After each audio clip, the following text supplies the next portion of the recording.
So today is the feast of the beheading of John the Baptist, and we hear the account of how it happened in today's gospel. And there are a few little points which I find really, really interesting, right? And that's Herod's attitude to John the Baptist. So John the Baptist told him, sorry now, you're after taking your brother's wife while he's still alive. You can't do that. That's against the law. You can't do that. So Herod would have had the power. I mean, there was no kind of judicial system with a court of appeal and all that kind of thing there. You could just behead a fella. If you were in a position of power, if you were a governor, you didn't have to go through all the rigmarole of justice. You could just lop a fella's head off and there you are.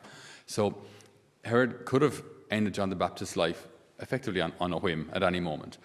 But there's this wonderful line in the gospel. When Herod heard John the Baptist speak, he was greatly perplexed, and yet he liked to listen to him. Right? So you have this man dressed in camel skin, camel hair. I mean, he can't have smelled too pleasant. He was in prison anyway, so you'd smell even worse. His diet was rough and ready at best. The man had nothing, right? He had no temporal power. He had no land, no soldiers, no horses, no walled city or town or anything. He had nothing. He effectively was nothing in the eyes of the world. And yet here he is telling the most powerful man in the region, you're out of line.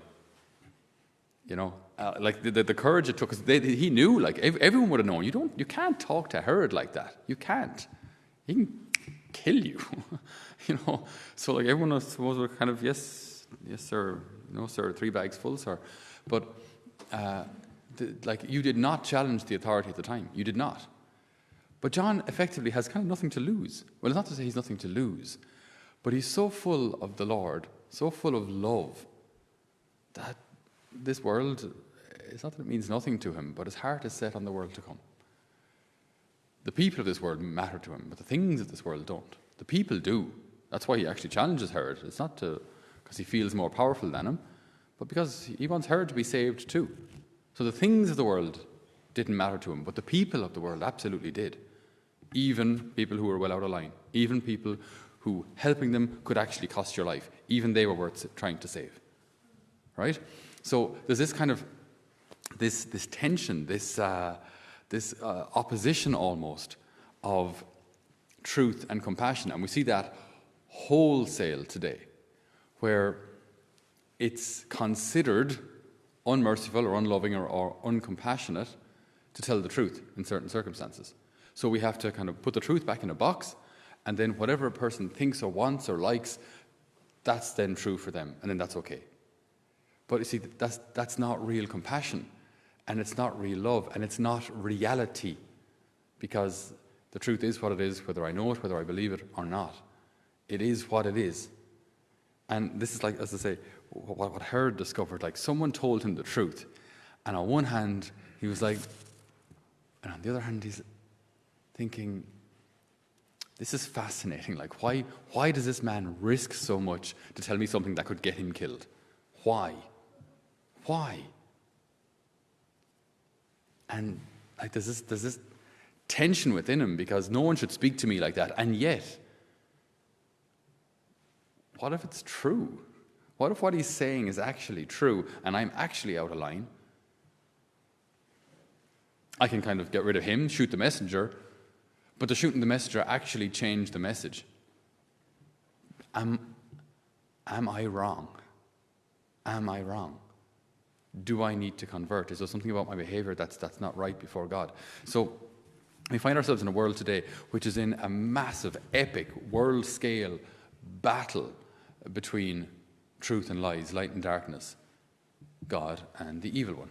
And the evil one will have us believe lies wholesale, because that's what he does. He's the father of lies. I mean, he's been lying to us since the Garden of Eden. Is it true you're not allowed to eat from the fruit of any of the trees of the garden? Of course they were allowed to eat from the 1,000,001 trees and bushes and everything else, every other tree except one. Okay? But the deception is already there. I mean, is God holding back on you? Is God actually really good? Does he really care? Does he really provide? Because I think if you want something from God, if you really want the good stuff from God, you have to take it. You have to take it from him, because he won't give it to you, because he's not good. Right? The father of lies, right from the very beginning, seeding this deception in our hearts that fundamentally God isn't loving, God isn't good, God isn't a father, God isn't a provider. And these lies continue to permeate our society today, you know. And the effect of it then is how people see themselves and how people see the world, with catastrophic consequences. For people who have worked with young people these days, so many problems go back to this issue of truth and lies. Like, there are certain things that are true about me that are good. There are certain things that are true about me that need improvement. Okay? None of them define me. But like, if I'm out of line, I'm out of line. If I'm doing something that's harmful to me, it's actually an act of mercy for someone to point that out to me. In compassion and in love, absolutely. But the truth, expressed with compassion, is love. The truth, not my opinion, not the opinion of the majority, not, well, a bunch of us got together and we kind of think, but the truth, expressed with compassion, is love. The danger with the world that we live in today is that the truth expressed with compassion, if it's different to my opinion, you're wrong. But that makes no sense.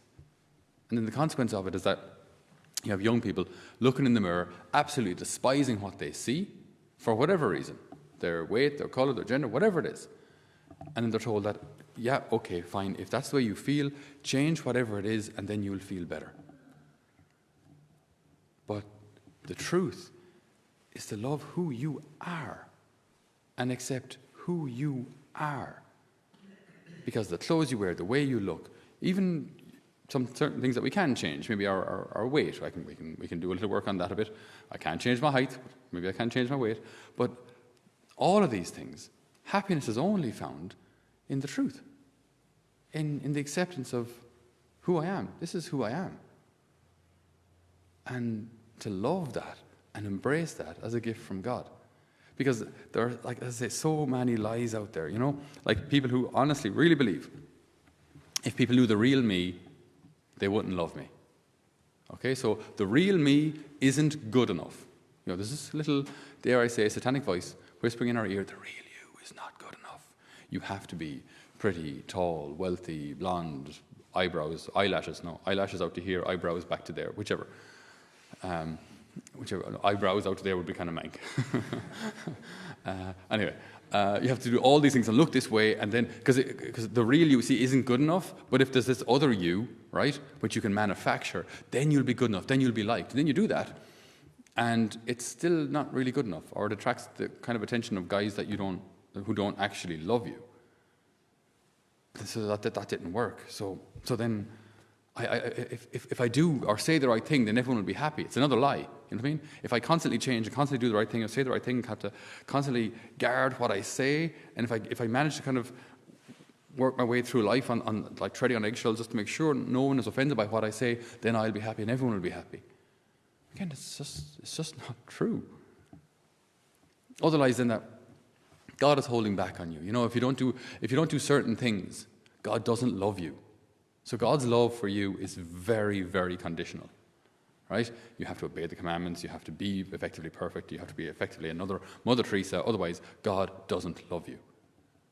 Absolute lie, but quite commonly believed, that we actually have to earn God's love. That's very, very common. People believe I have to earn God's love. I have to do a certain number of things or God won't love me, right?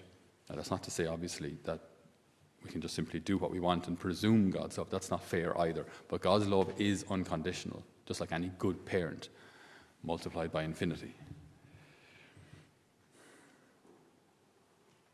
There are so many people out there who believe that God made a mistake, making them at all or making them the way they are. Again, these are lies, you see. They're lies. They're not from God. They're not based on truth.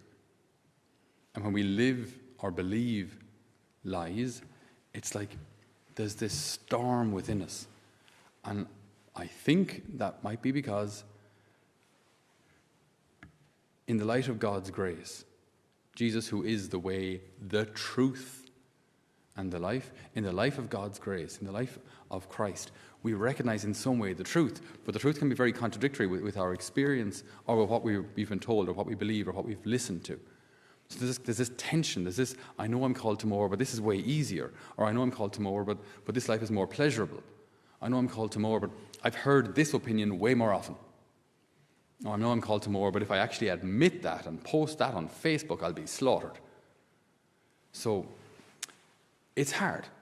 But there is a kind of I think a spark of grace within us, within our hearts and souls that helps us, that shows us the truth. Now, whether we choose to follow that, recognize it, live by it is another issue. But it was an act of mercy of John the Baptist to express the truth in compassion. Express the truth with compassion. That is an act of love. Telling a girl who wants to starve herself to death in order to look the way she thinks she should look, it is not an act of compassion to say, well, if that's how you feel, work away. That is not an act of compassion. That is not an act of love. Helping them to love and accept themselves for the beautiful person that they are, even though at the time that's actually against what they believe, it's against their opinion, that's actually an act of love. Though it may be hard for them to accept or believe. So the enemy would have us believe lies. But lies never bring lasting happiness. The truth, expressed with compassion, is an act of love. John the Baptist teaches us that, and that's effectively what the church has been doing for millennia too. It teaches the truth, hopefully with compassion. But that's where true peace comes from. So we ask the good Lord to bless all of us as we witness to the Lord, to bless the church as it continues this God-given ministry and mission to go out to all the world, proclaim the good news, to proclaim the truth of who Jesus is, whether it's fashionable or not, whether it's popular or not, whether it's liked or not, whether it's applauded or not, that we may do so in season and out of season, and that the whole world may see that what the church teaches, the truth of what the church teaches, expressed with compassion, is truly an act of love. Amen.